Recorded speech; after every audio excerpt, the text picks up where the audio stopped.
Hey there!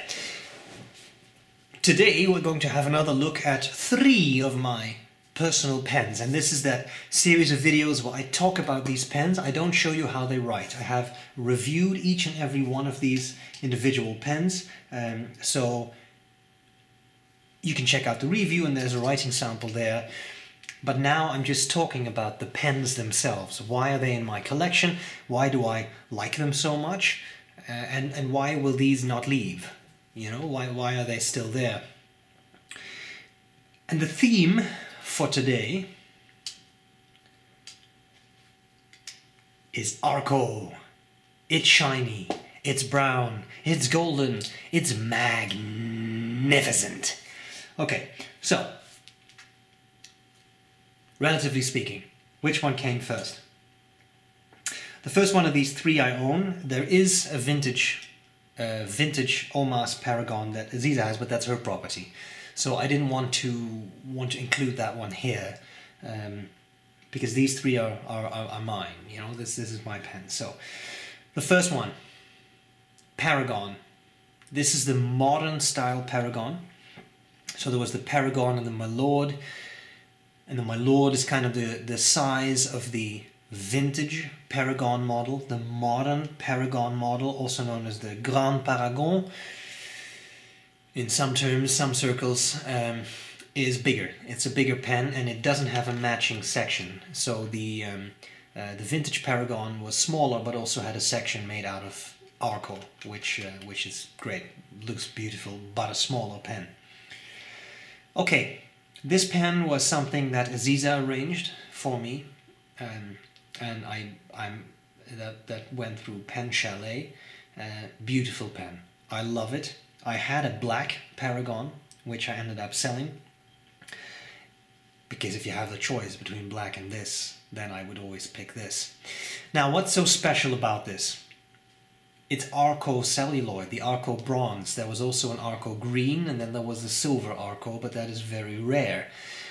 Arco was a celluloid that Omas used, and I think we can fairly say it is possibly one of the most overrated bits of celluloid. It's absolutely stunning and I absolutely love it, but people go berserk over it, and now that Omas has shut down, the run on Arco has become absolutely crazy. But having said that, I completely love it, so I see why people love it. It's just, I mean, there are other celluloids out there which are also very pretty, right? That's all I'm saying. Okay, but let's not bitch about about the Arco. Let's just talk about why I have this, because it's fantastic. Look at how beautiful this is. This is a beautiful pen. Look at that pattern. It's an absolutely gorgeous, shiny, beautiful celluloid, and I love it. And there's a lot of things people don't love about the modern paragon, the clip, for example, the fact that the section does not match. But you know what? I still love it. To me, this is a perfectly sized pen. It's large, but it's not excessively large. It has a nice metal section. Yes, it would be superb if it was Arco too, but the nice thing is this makes for a really nice balance. I find this pen to be not particularly top heavy, not particularly heavy towards the front. I think it's just perfectly balanced, which I really like. Number 6 nib, Omas, celluloid feed.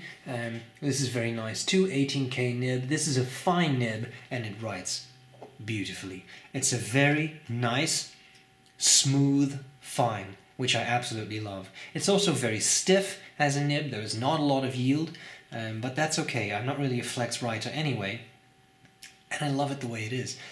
Great pen, great size, great material, great finish, and I love it.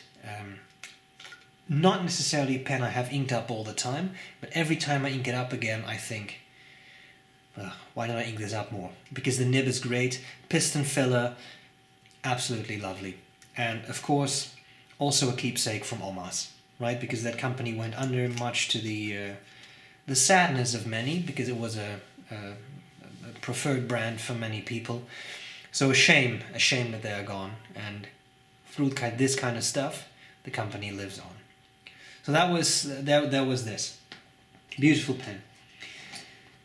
2017, I was at the Washington, D.C. pen show, and I was talking to Manu of Armando Simoni Club, and he said, I have a new pen.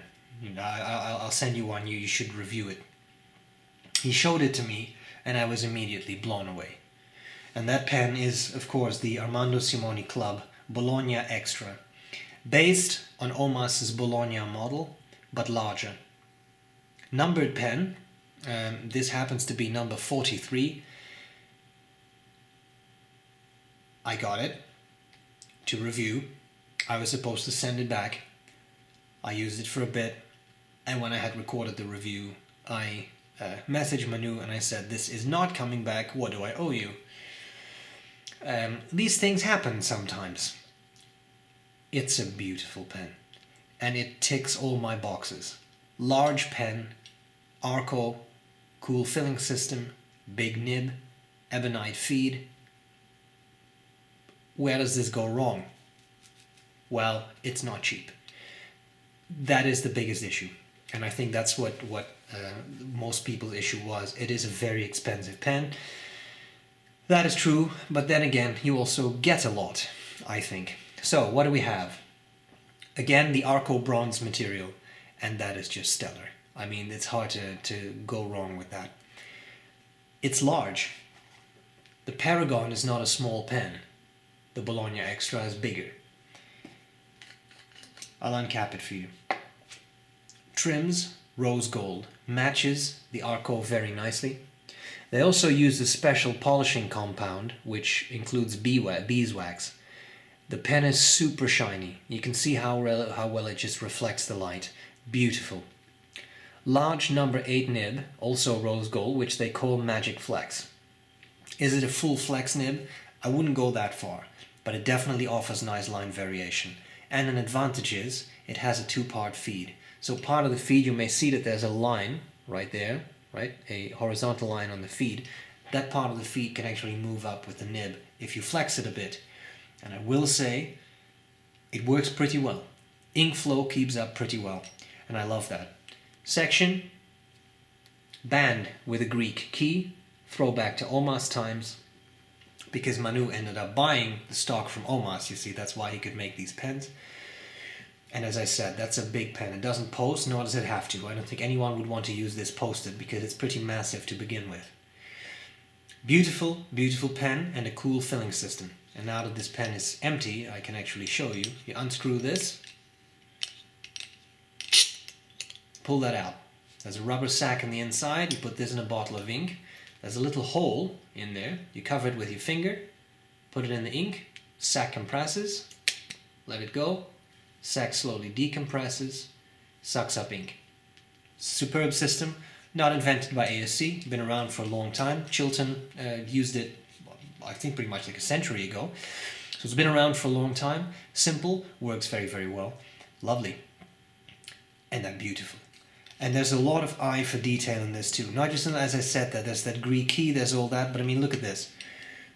This thing, you pull out, right, I think the compressor is what Manu calls it. Look at this. There's detail on there as well that's engraved. It has the Armando Simoni Club logo on it. It's just small things. You know, this could have been just a metal tube, but there is an engraving, there is detail on it too. I love this pen. I love this pen, and as I said, it ticks all my boxes. If you watch my videos, you know I like larger pens. It's big. It has a big nib. It has an ebonite feed. It has a larger ink capacity because of that sack. And it's Arco. It's beautiful. I love it. I absolutely love this pen. So I'm very, very excited.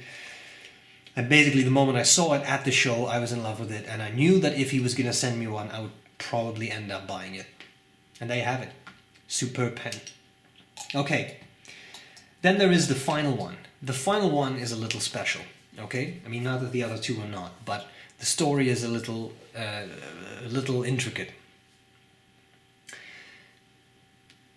One of the more dangerous men in the fountain pen world is Sarge Minas. Okay, Sarge, in case you don't know him, Sarge is from the UK, and he shows up at a lot of pen shows, and he doesn't bring 2 pens either.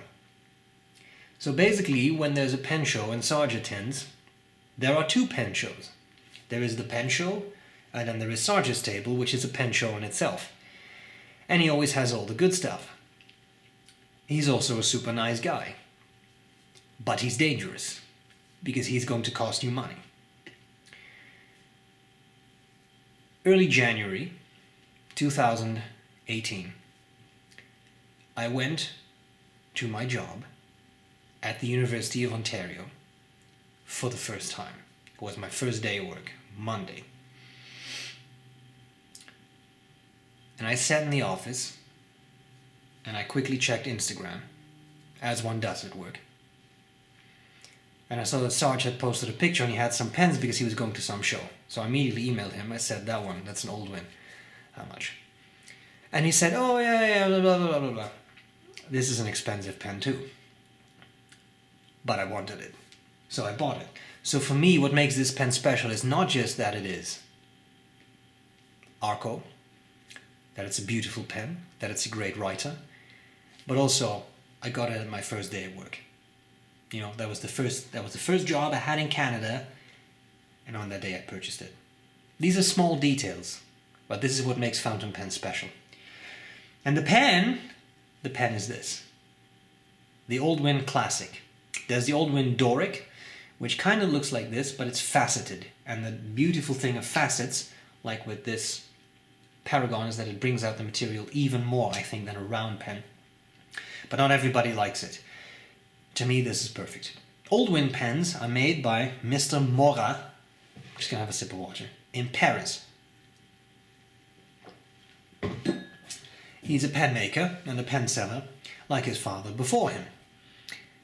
And they make stellar pens. They have some Arco. They had some Arco. Now it's become rare. So these pens are not really made anymore in this finish, but he makes them in all kinds of finishes. There's also silver versions. I think there's wood versions. There's different celluloids. There's stipular celluloids like the Alter Ego. There's a whole bunch of finishes, but this is Arco. And the pen is so simple. It's such a simple torpedo shape, but it works so well. I'll uncap it. Look at that. Perfection.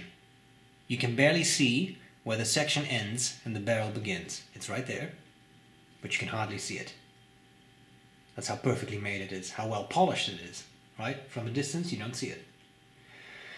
He calls this a number 7 nib. It is indeed large.